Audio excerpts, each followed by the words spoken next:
Hello sober souls, welcome to day 3 of our Roots of Resilience workshop. Excuse the hair, I have just been for a walk with Barney dog and it's been really drizzly today, really heavy drizzle, and it's windy and my hood wouldn't stay up and I probably look like a wreck, but never mind, I am here. Got my cup today of lemon and ginger tea. It's Twining's Defence one. I love lemon and ginger.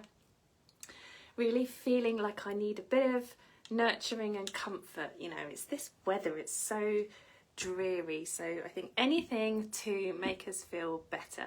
Welcome lovelies, I can see some of you joining me. Thank you so much. I so appreciate you being here.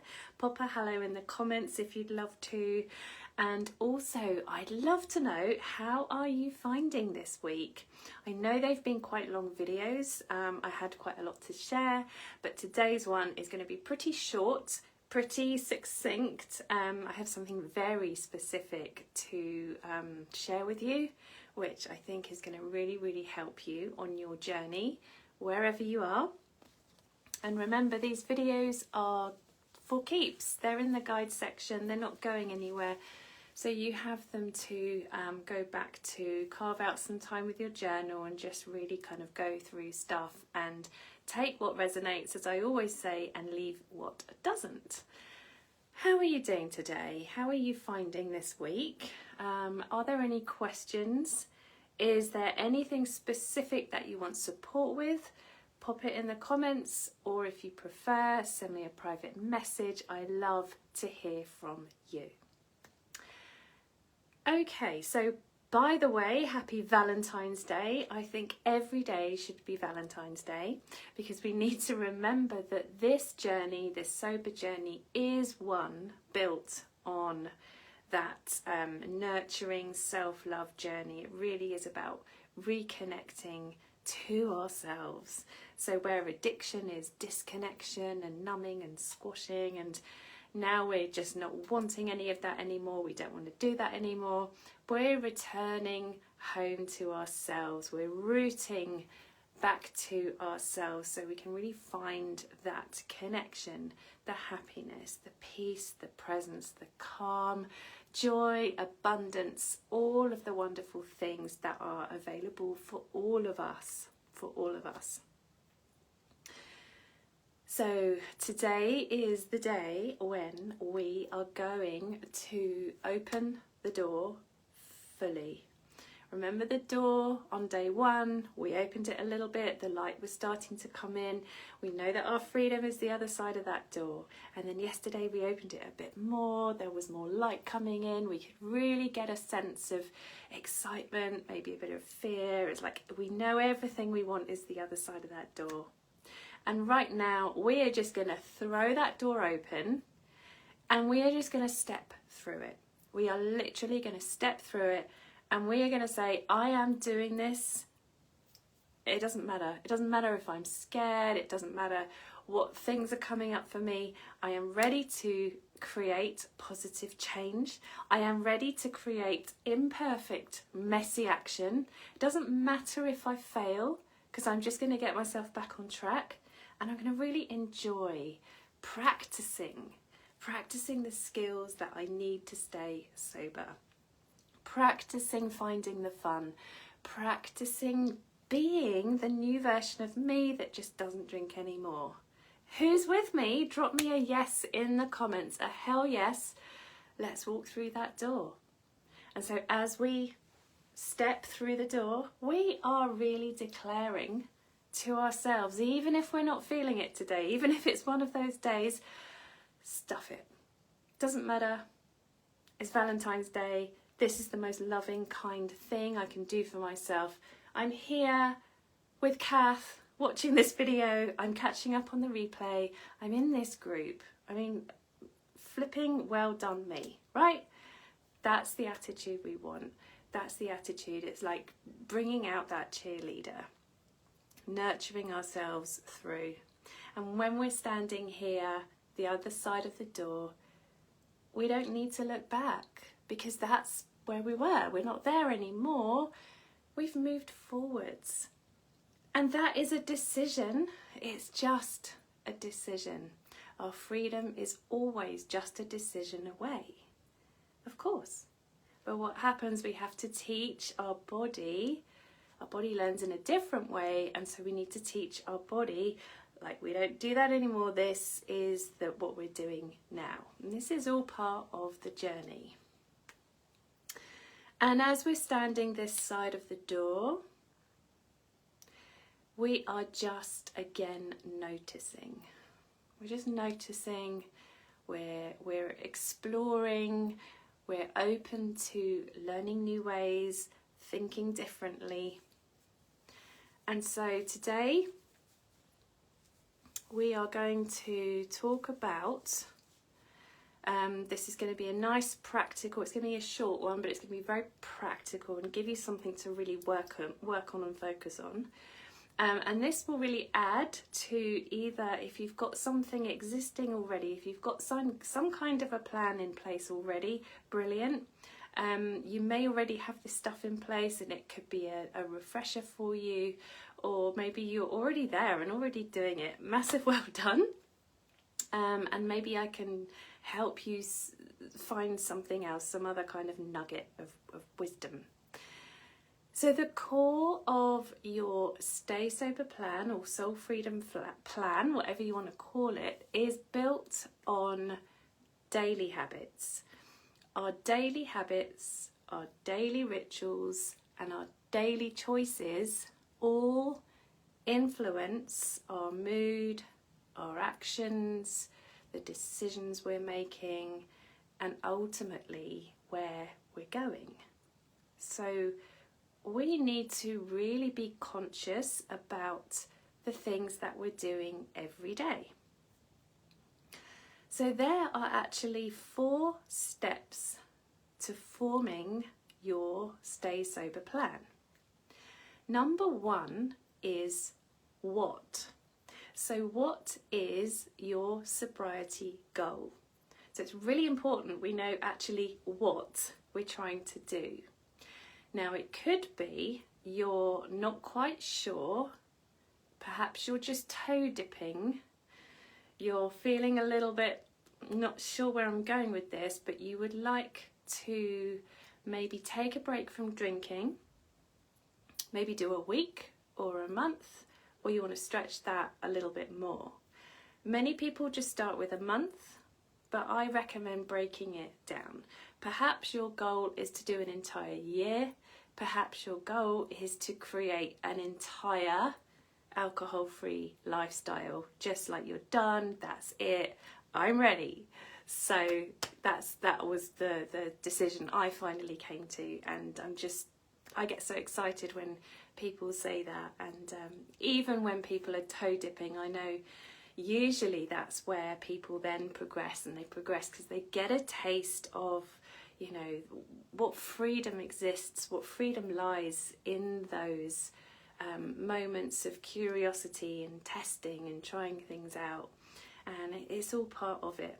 But what is your sobriety goal? And I recommend breaking it right down, because you don't want to look at this huge, great big sober for life goal. That's way too overwhelming. Break it down into months, into weeks, and really you want to get it into a day. I really don't look far ahead. I know that I intend to never ever drink again. I don't see any reason why I would ever drink.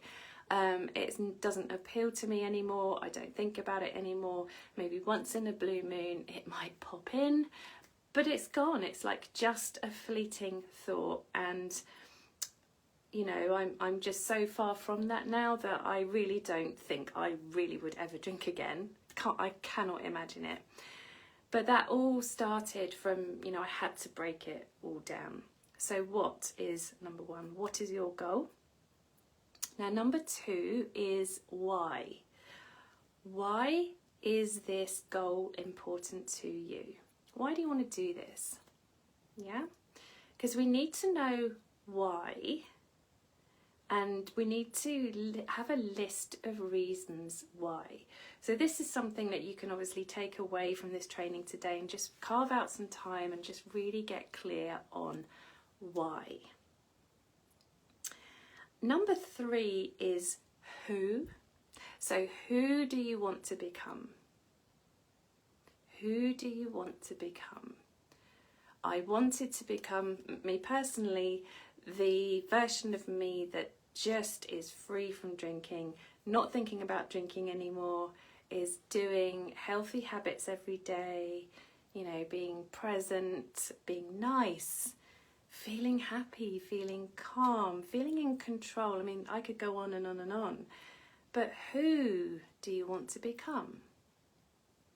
And this is all about this new identity. And then number 4 is how. How are you going to put this into action? Now, tomorrow I'm really going to be helping you with this part. This is the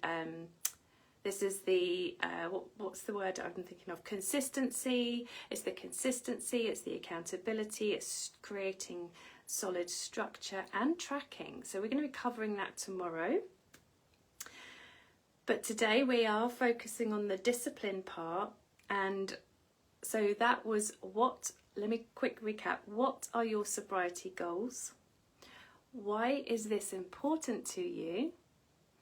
Who do you want to become? And how are you going to put this into action? Remember, teeny tiny baby caterpillar steps. We don't want to freak ourselves out. There is just no point. No point. We want to create results. And so small baby caterpillar inchy steps will lead to long lasting solid change. It's that compounding effect. And you can use this same outlook across all of your habits, not drinking and creating this amazing life, however that looks for you. Now, all of these points, these 4 steps, form your plan, and your plan is going to require discipline for you to carry it out, because discipline is the way to freedom, right?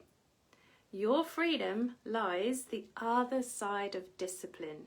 If you don't show up for yourself, if you don't show up and do your habits, and you constantly, you're not available for yourself, you're just like, I can't be bothered, you're falling back on your excuses like I always did. Oh, I was terrible.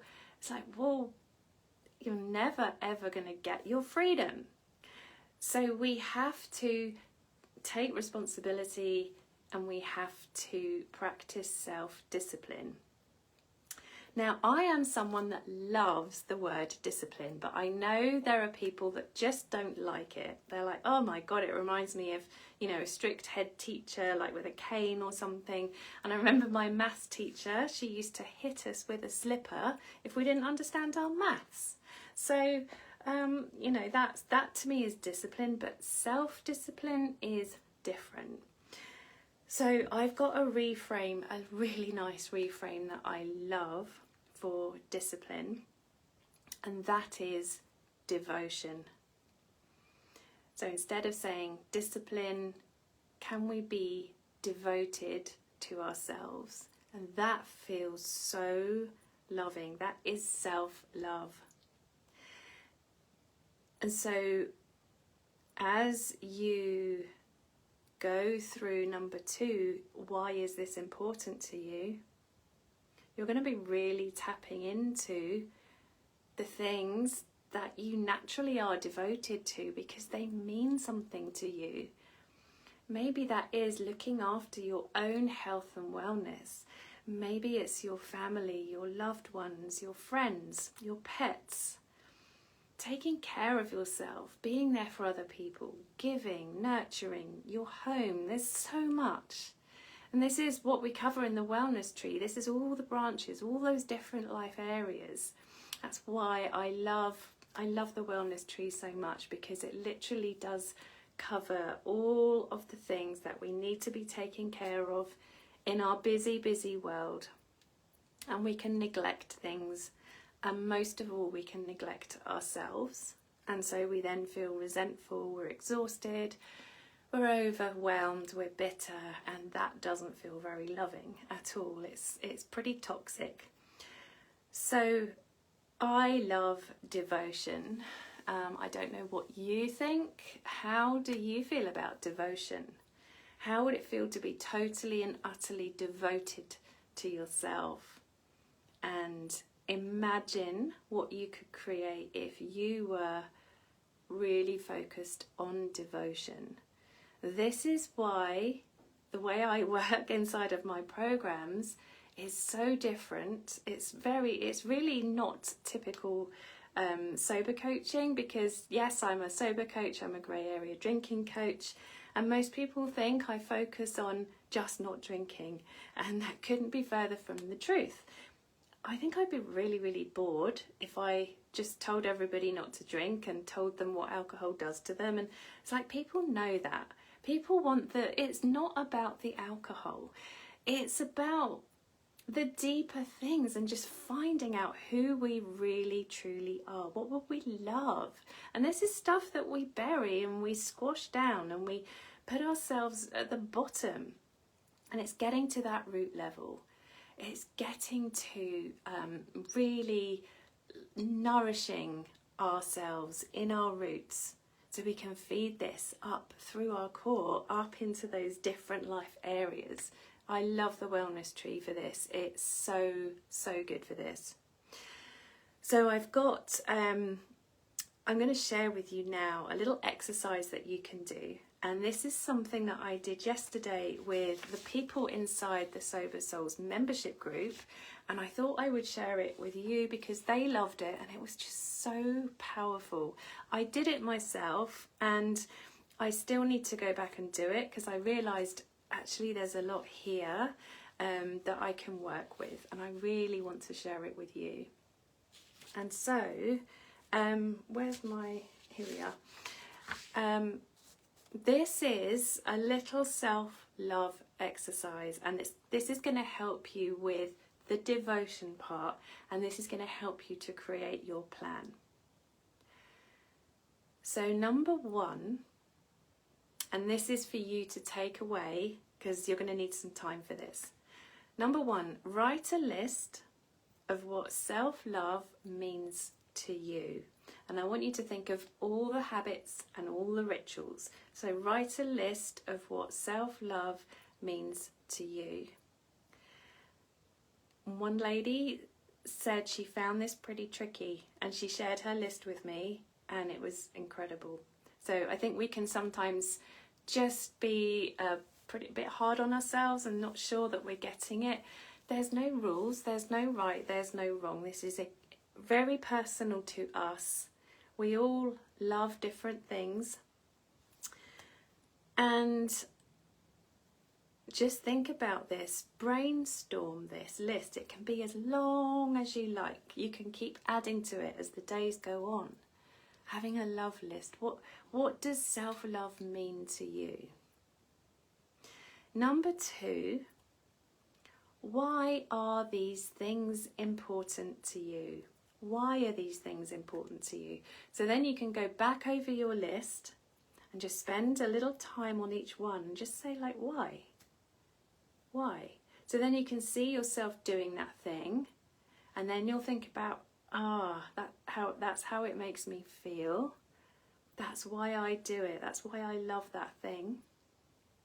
And that's the knock-on effect that it has. Oh, I'd forgotten I love to do those things. I'd love to start doing that again. So we can really tap into, things that we've forgotten about, things that have become just pushed to the back of our minds because we've been too busy. And this is such a lovely opportunity to just slow ourselves down, carve some time out for ourselves. Because when we focus on this, if we really take intentional time to spend time doing this, we're going to get so clear on the actual specific habits and routines, daily things, really, really simple, that we need to be doing that feed our soul, that help us to feel good. When we're feeling good, we create such incredible results because we're feeling good. It's like that momentum thing. It's infectious. It inspires other people. It literally has that ripple effect. So that was number 2. Why are these things important to you? Then when you've got, so I literally took a highlighter and I highlighted all of the things in priority order. And then number 3, just pick 1 or 2 things to focus on. 3 at the most. 1 or 2 things to focus on. And then number 3, when you pick your 1 or 2 things, make them the things that you would really love, that you feel really drawn to focusing on now. Because some things just won't feel like the right time. You know, it's got to be, you want to be attracted to that thing. Because you are going to want to do your habits and your rituals, because if you don't, it's going to be really hard to stay disciplined, to stay devoted to them if you don't love them. So for me, one of the things that I did a couple of years ago, I started doing barefoot dancing videos in my lounge every morning, and that was part of my morning ritual. I haven't done them for a little while because I've been focusing on some business stuff, but I am going to go back and do it. And I was beating myself up for a while, like, Kath, come on, you haven't done it.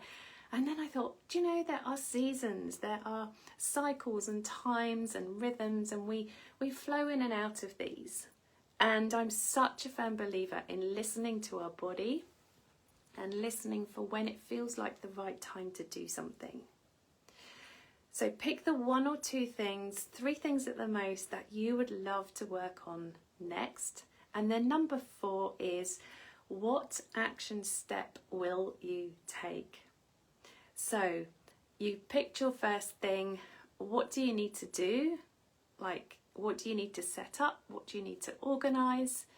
And then tomorrow, I'm going to help you to get into some kind of a plan with staying consistent with your habit, staying accountable, actually having some structure around it, and tracking. And this is going to be so good because I love all kind of tracking, productivity, staying in flow, and it's really important we balance it with being. And I was talking about those being and doing energies and just making sure we are creating that healthy balance. Really, really important. Now, I don't want to make this video too long. Let me check. Okay, 20 minutes. So, quick glug of tea. I'm going to share with you my little list, because maybe some of my things might help you. So this is what I wrote yesterday in the membership group, and I shared it with the people in there. So I said, so the question was, what does self-love mean to me? And this is what I wrote. Noticing when I need to slow down. Actually slowing down and giving things my full attention. Creating enough space for my morning ritual. Saying no if I don't want to do something. And saying yes if I do want to do something for myself and actually doing it. Ignoring the voice in my head. I have a voice that's very, very like a jockey on my back. Come on, Kath, come on, you've got to do this, do that, you haven't got time for this, bloop, bloop. And I'm like, stop. It's a noisy old voice. So ignoring that voice, knowing that I am enough, I do enough, I have enough, and that's something that I think I've always struggled with. And that is, by the way, a really good book. It's called I Am Enough, I Do Enough, I Have Enough. I think I've got that title right. It's a really, really lovely book. Noticing when I'm feeling overwhelmed, and so brain dumping everything down writing a list and then doing the things. So getting back into being productive, getting back on top of things and feeling a bit more in control. Then I've got feeling my feelings and embracing discomfort, which I was talking about yesterday. Spending time, energy and money intentionally on things that make me feel good. Giving myself permission to experiment. Listening to my body, honouring her needs. Listening to feedback from others to help me learn and grow. And finally, owning my grumpy moods and not making any emotions wrong. So, like, to give you a couple of examples, because the second question was, why are these things important to me? I'll just give you a couple. The biggest one for me is noticing when I need to slow down. And so my reason why is, when I slow down, I give my full focus. I'm more present, so I'm making less mistakes and I'm taking more care. It's that whole presence thing that just feels really, really important. It's like rushing. My tendency to rush, and it just doesn't feel good. So that's kind of one of the major things that I'm working on at the moment. And this means so much to me because one of my absolute core beliefs for my work is that it is rooted in not only health but also simplicity. And a huge part of keeping things simple is slowing down. It is slowing down. And because I've had such a past history my whole life, it's fine now, but I had high anxiety, panic attacks, on high alert all the time, you know, constantly fainting. I felt like I couldn't be present, and I felt like it wasn't safe, and so I tended to, everything was quick and fast, and I was looking around and it's like blah blah blah, you know, it's just not good. And so I've been really consciously training myself over the years to just really be present, really slow down and focus. And maybe you can relate to this too, or not. But I just wanted to share those with you because they really helped me. And then a couple of the other ladies mentioned routine being important. So agree, that is so important. Also trust and recognizing when our energy is low. So that's all for today, and tomorrow, reminding you, we're talking about consistency, accountability, structure and tracking, kind of productivity. So we are through that door, we are getting ready, we're preparing, we're planning, and we're fine with messy imperfection. We're fine. There's no judgment from us, no judgment from each other. Everything is welcome. We're doing it together. So a reminder, any questions, let me know. Drop me a private message or pop them in the group, and I will see you same time tomorrow. Thank you for watching and I hope you found it helpful.